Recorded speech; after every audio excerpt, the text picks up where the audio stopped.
When did you get back? I came back August, I believe August 9th. Okay. And you were there, was it 3 months, pushing 3 months? 3 months. 3 months. Yes. Everybody at home, obviously your story got a lot of traction. Everybody wants to know what your experience was like while you were, confined there on that travel ban. My experience was very traumatic for me, scary, because whenever I would sleep at night, I'm thinking that the police is coming to get me at any given time, because it was very scary. And then with me getting all this news media attention, I didn't know if I was going to be in jail or in prison, because it was very, very scary for me. And I couldn't even sleep. Sorry, because initially when they told you, hey, you have to... You okay? Get some water? Yeah, they want... Okay. I'm getting over 8. Is the door, should we open the door? It might be a little hot. I'm good. I'm getting over something that's not COVID. That's Congresswoman Sheila Jackson Lee doing all this coughing and hacking, really bringing down the quality of the interview. But she just had to be there to take credit for getting Miss Sassy back home from Dubai. And I'm sure Sassy is thinking that this lady is messing up her 15 minutes if Weezy Jefferson don't get out of here. Yeah, so Miss Sassy is back in Houston. We'll get into this interview, but first, take a second to make sure that you're subscribed to the channel and click the notification bell for all updates. Won't waste any time. Let's go ahead and jump into it. I hear someone call. Sorry about that. It's okay. No worries. You can cut and paste, right? Yes. Okay, so initially when you were held on this, travel ban, what did they tell you? Did they say, this is going to be a certain amount of time, or just kind of take me through that? No, initially when I was held on a travel ban, they didn't even tell me I had a travel ban until I was trying to book my ticket. And then that's when they said I have a travel ban and I can't go anywhere. And I asked them how long would the travel ban be held. They told me they don't know, to come back tomorrow. So any questions I have to go to the police station to find out anything I wanted to know. So I couldn't just call over the phone and say, hey, is my travel ban lifted yet? They would say no. And when you say you were trying to book your ticket like through a third-party app, or you actually had to go physically? Or physically to the airport, because initially my ticket was booked to come back home to Houston on April 25th. Mm-hmm. And then from there I was going to go to Africa to celebrate my birthday. So I was actually stuck in Dubai for my birthday, and I was stuck in the hotel. And what happened to your initial flight home? I had to cancel it and use some of those funds to possibly get money to sustain it. Let her go. I don't want to cough over her.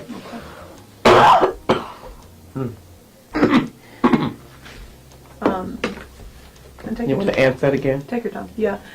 Congresswoman Sheila Jackson, aka Miss Weezy, I guess Weezy Jefferson, should really just leave the room, but she wants this camera time too. What happened to your initial flight home? My initial flight home, I had to cancel that flight because I didn't know I was going to be held in Dubai so long. So I got a refund, and they put that money back onto my credit card, which I wasn't able to use. So it's like a waste of time. You weren't able to use your credit card? Yes, I didn't have my credit card, I didn't have my wallet, my passport, I didn't have any of those things. And why didn't you have those things? It was all inside of the car. How long did they hold on to your personal belongings? For 3 months. I just recently got my belongings back a week before my ticket was booked back to Houston, Texas. So how were you surviving? Or I was getting help from family and friends in the U.S. The U.S. Embassy contacted my mother and told her that I needed some funds to sustain. And then my friend, who was also there in Dubai, he had friends and family back at home that kind of helped send money as well to help me. Yeah, but you didn't have access to your debit card, anything. No, I only had a little bit of cash that ended up running out. She said her friend, he was over there in Dubai as well, and his family and friends sent money over there to help her.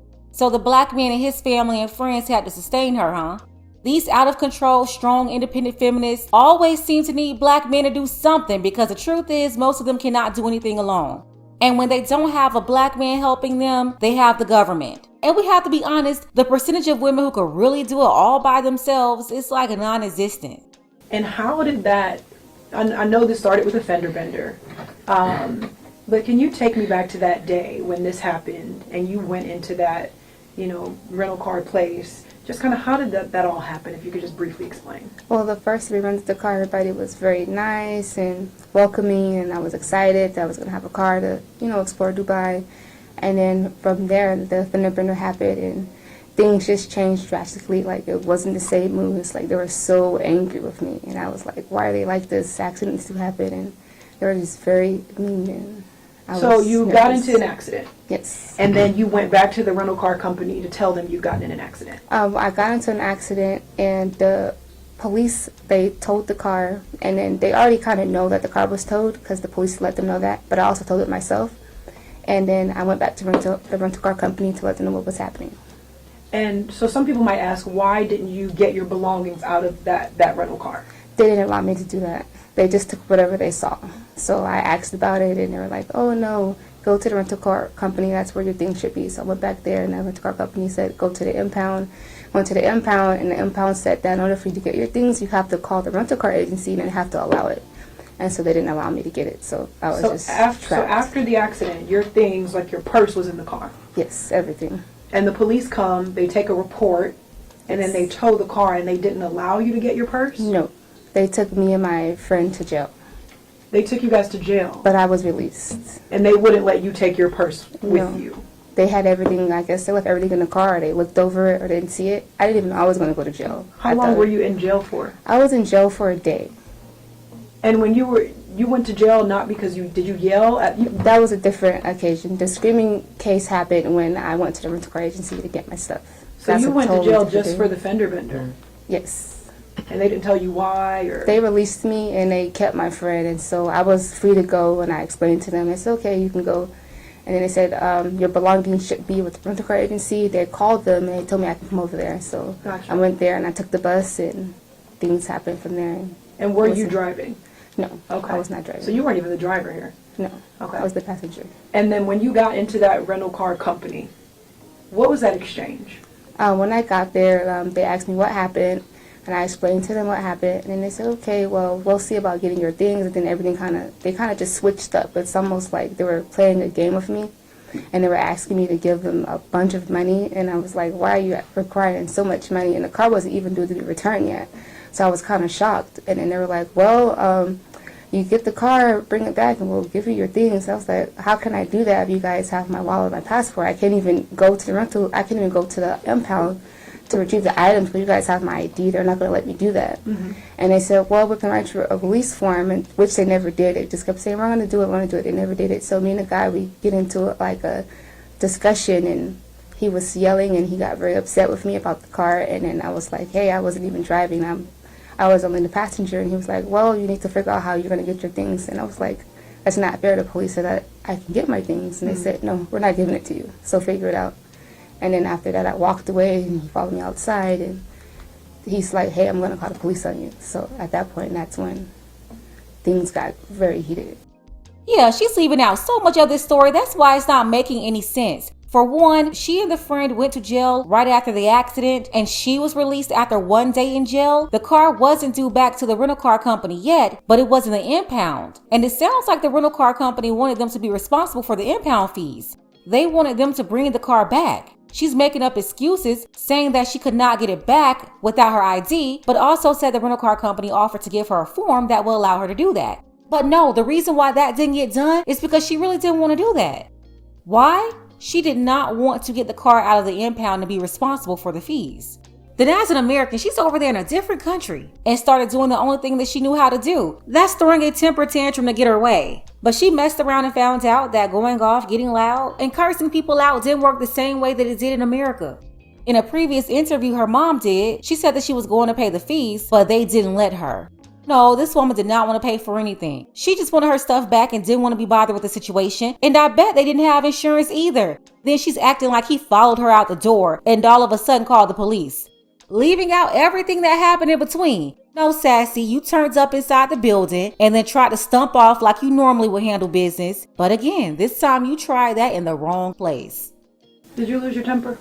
I was very upset at him. Yes, I was not. And so you yelled. Yes, he yelled, and then I yelled back at him. And it's not allowed there, so I didn't know the consequences would be that deep. Yeah. And were there profanities? Like you were kind of, would you say you were going off on him? We went off on each other, yes. Okay. At that point, did you know the laws of that country, would you say? No, and the laws change all the time there, so I would never expect that to be like a really big law for shouting.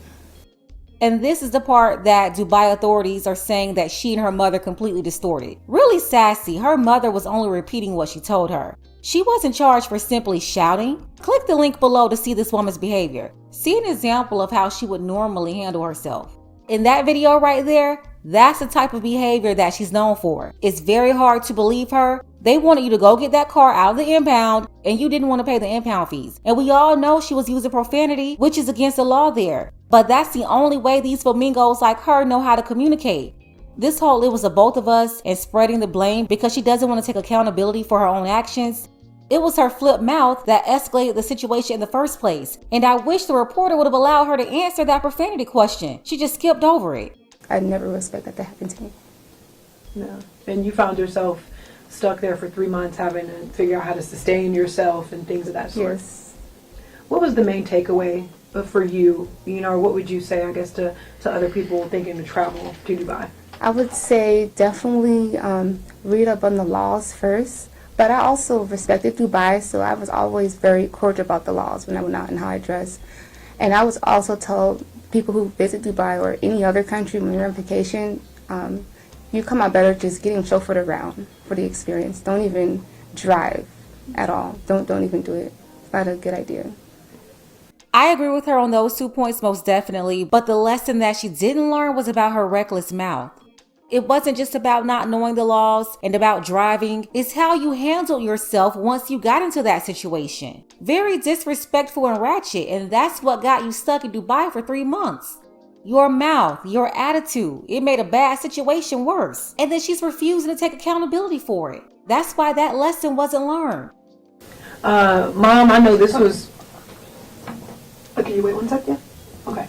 Mom, I know this was a difficult experience for you. You're on this end trying to get your daughter back home.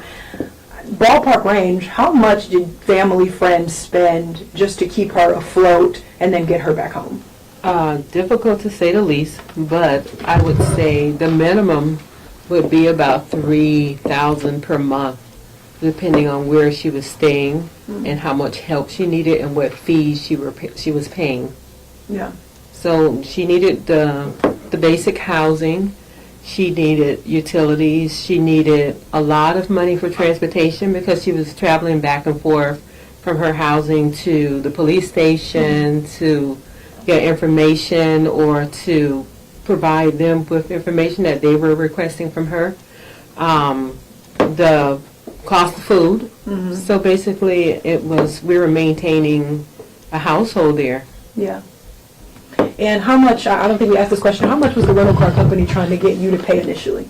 First they were saying pay them $5,000, then they asked for $10,000. So the price just kept increasing anytime I went up to the rental car agency to ask. Did you end up having to pay them anything?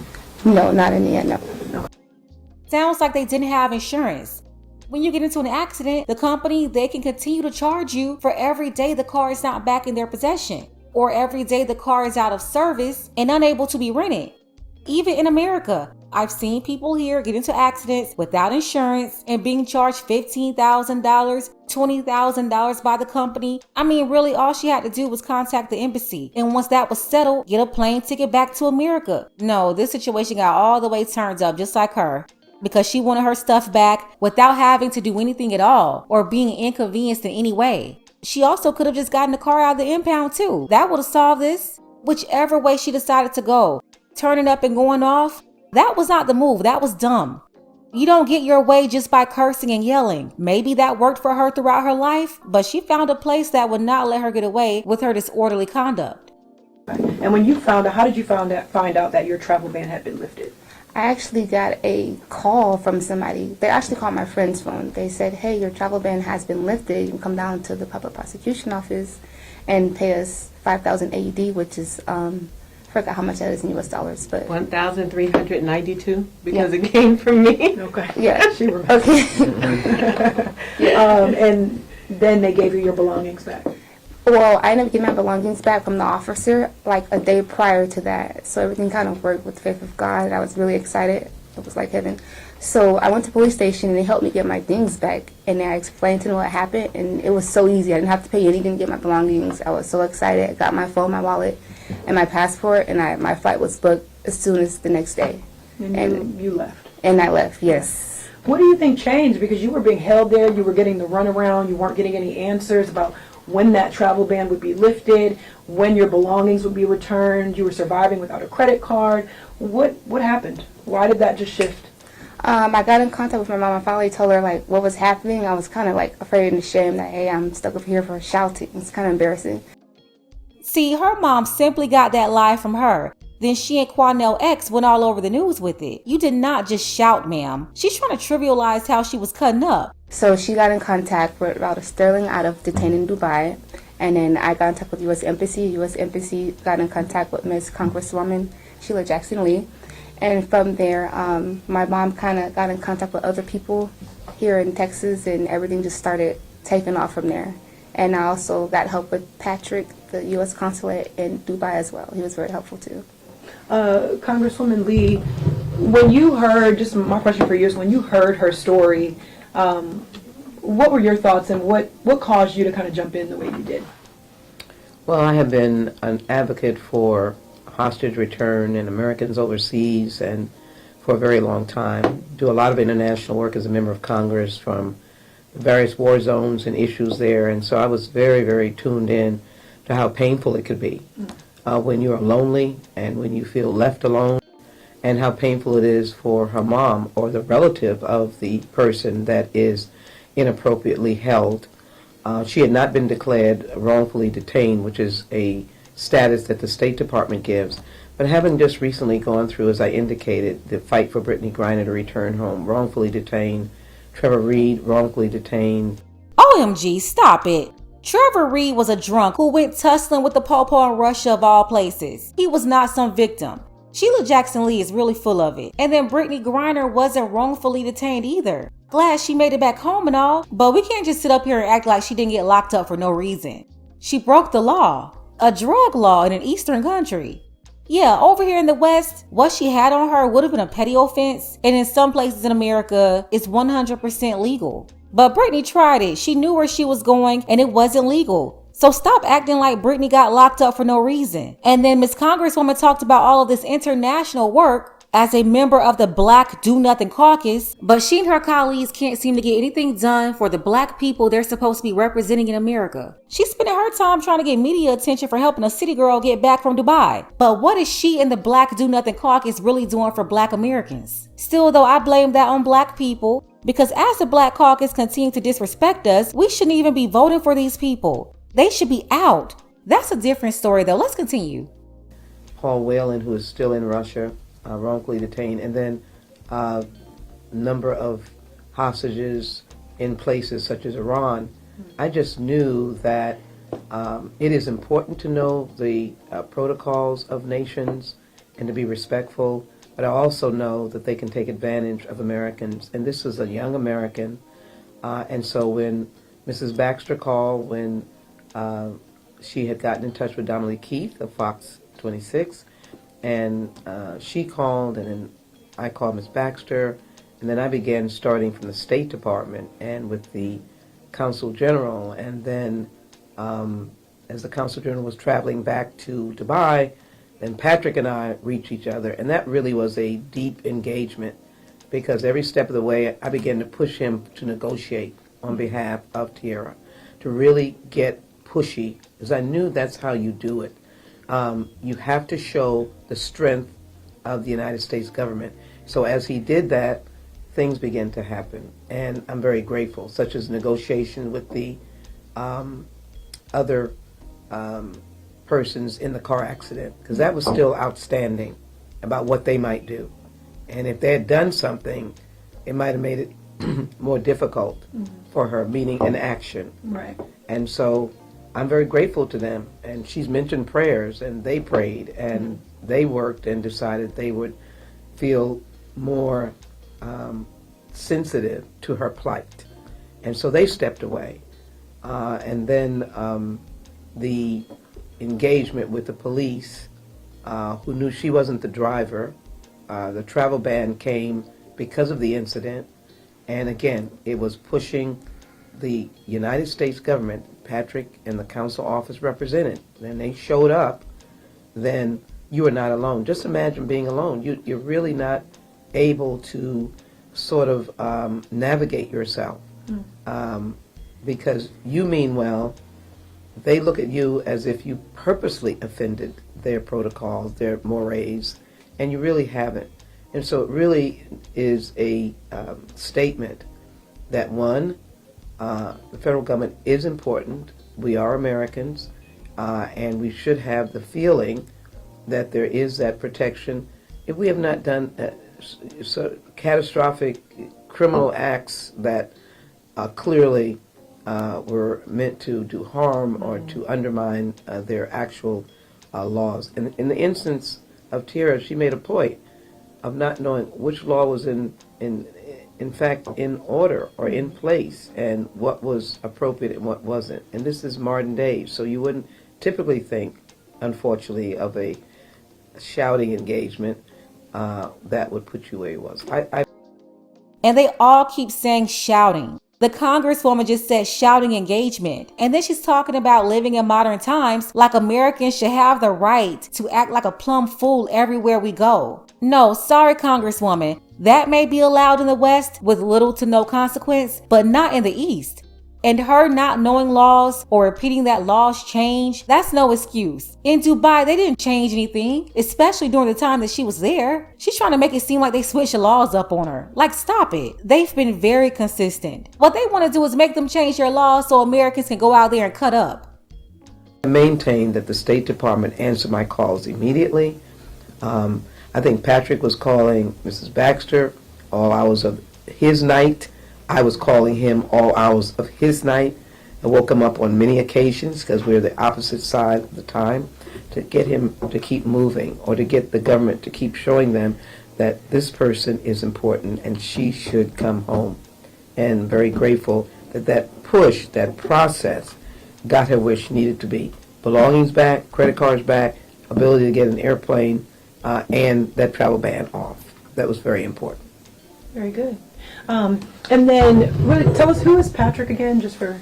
Patrick works for the U.S. Embassy in Dubai. Gotcha. He's considered the principal officer in the Consular General, Gotcha. Consular Affairs Office. He wants Okay. to be very specific that he's in the Consular Affairs Office. Okay, got that. A lot of people, we were looking at, the comment sections, a lot of people saying, oh, Dubai isn't the worst place to be stuck. That's an amazing place. You go out, you travel. What do you say to the people who think you were over there having an extended vacation? I would say to them that, yes, Dubai is very fun, but if you go to Dubai, just go there for the weekend, go back home, because you can get caught up in anything there. And I would like to say that some people don't really understand that Dubai can, be kind of different from the USA, because they don't really put things out there that, well, they don't put bad things out there, so you wouldn't know that unless you live in Dubai. Like for myself, I was there on an extended vacation. I found out the hard way. No, you just don't get into anything. You got yourself into this, by the way. Americans have been traveling to Dubai for years. And I know Black Americans that live there for an extended period of time. They will be there for a year or two, and they never experienced what you experienced. And this right here is why I believe that she did not learn her lesson. She's really thinking that she didn't do anything. That's because she's used to her bad behavior going unchecked. Yeah. The internet obviously travels very far. If that car rental person that you had that run-in with was watching this, is there a message you would want to send to him? I would say I feel like things could have been handled differently. We would have just both been able to talk things, work things out, and come to a resolution rather than conflict. So I do feel that if we would have done something to work things out, to make things right, I feel like things wouldn't have gotten this far, because I just wanted us to all be happy, just enjoy life. Did you ever think that, in 2023 as a woman, obviously we have certain freedoms here, that you would be put in a situation to, maybe face criminal charges for raising your voice? No, I would never have thought that that would have ever happened to me. It's pretty annoying. They all keep repeating that lie that she just raised her voice. The way they said this woman was carrying on, no man or woman could do that in Dubai. But you're the one who escalated this, acting like an entitled American. I would have never have thought that would happen. So I was very shocked. Do you think you'll visit Dubai again? Maybe one day, but right now, no, I wouldn't go back. Very good. Darlene, is there anything you wanted to... Oh, I was gonna, I could tell as you talked about that day in your transaction with that representative, just thinking about it and what took place. I mean, it seemed like it was very emotional, that it was just, I could see in your eyes that, can you talk a little bit about what was? Oh, the transaction with the Just employee? your emotions. I could see it coming back to you as you talked about it, how just impacting it was for you. Like, scary and... Just scary and very traumatizing. Because I remember the day like it was yesterday. Because that day like changed everything. So that's all I would definitely say. You didn't expect it to lead to that, and then No. just to snowball this into such a big thing, to where all these people had to come and do everything they could to get you. Yes. I mean, And you see what the journalist is doing? Trying to pull out an all-American strategy that usually works for females. She's attempting to make her cry and bring out emotions. Then usually they'll run that crying piece over and over and over in American media to gain sympathy from the public. They want us Americans to feel sorry for her. Well, Sassy is a Tasmanian devil. You are not about to get this strong black woman to cry. The journalist up there doing all this slow talking, lowering her tone, trying to get all dramatic. Like, stop it. yeah. I didn't even believe it at first. It took about a month for everything to set in with me. When she first told me, I became curious and concerned, but I thought it was something that would just go away, that we could fix it, pay them some money, and that would be over. But then when I realized the travel ban was in effect and what it meant, that she could not leave no matter what. It wasn't just, okay, give them whatever they were originally asking for and then you can come home. She had to have that lifted in order to be able to return to her family. Yeah. And that's when I realized, oh my God, this is very serious. And I can't handle this alone. I need help. Yeah, you thought her disrespectful behavior would just go away and get swept under the rug like you all are used to. Nah, not this time. And thankfully for you, that help came. Yes, it Very came. good. I think we're good. Yeah. Yes. Let me finish one thing Okay. about your question I think is important. Yes, Dubai is exciting. As a member of Congress, I've been to Dubai on official business. It is unique. It has a distinctively modern, exotic look, and people are there from all over the world. And so I would imagine that people would assume that you're having the best of time. Let me be very clear. She was inappropriately held. She was there without resources.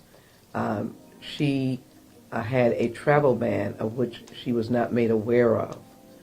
A travel ban is extremely frightening. It means that you can never leave, and it might be 4 months, 6 months, 7 months for you to find out, well, how do I get the travel ban lifted? So we do have good relationships with the UAE and the United States. For traveling Americans, that's not really the issue. You could have different laws in Dubai from another city in the UAE, and it is very different for the penalties of infractions Very different. that infractions that here in the United States may be bygones. Well, that's not the United States. And even the camera knew that she was full of it.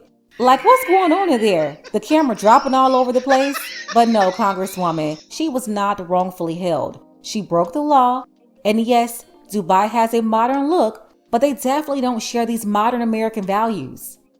We all want to improve our interactions, be less excitable, but we all have different cultures. Less excitable?